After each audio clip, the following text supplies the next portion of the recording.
Welcome back to the 30-Day Psalm Challenge. It's great to be with you, and I'm praying that your life is being touched by the life of the psalmist and that you're enjoying and valuing your time with Christ as you read and meditate on the Psalms. Today is the 10th reason to read the Psalms every day of your life, and I'm going to pick up where I left off last session.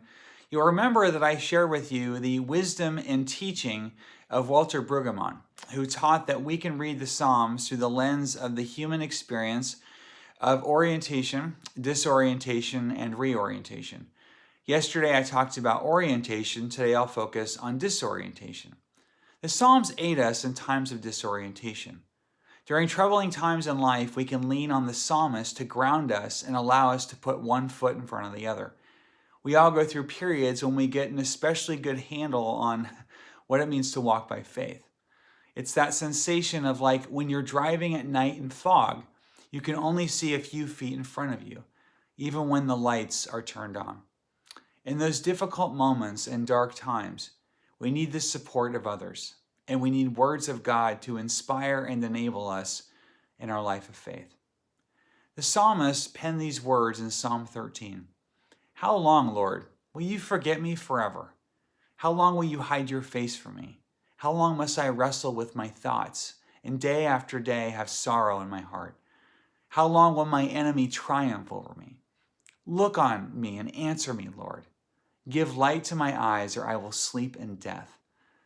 It's apparent the psalmist here has lost the felt presence of God, and life looks bleak. Such a time of disorientation can lead to a loss of hope, or at least a lost sense of hope. Maybe you've gone through such a time yourself. Work is difficult. Home life is bewildering and exhausting. Spiritually, you're in a drought, or maybe you're displaced, perhaps literally from your home or a specific group of belonging.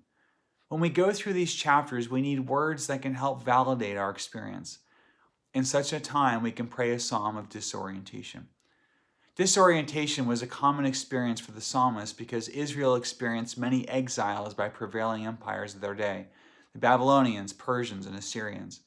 They understood suffering, loss, and despair.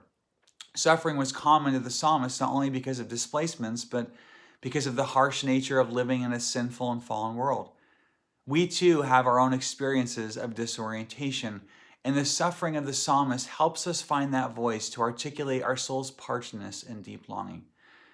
Familiarize yourselves with some psalms of disorientation. They are among the following, to name a few: 13, 35, 74, 86, 95, 137. And as you read them, consider, what has triggered my disorientation? What has caused me to have this experience? Where will I find relief to my sufferings? To whom will I bring my disappointment? And if you're not in a period of disorientation, mark these up in your Bible. Who knows? One day you might need them. See you tomorrow.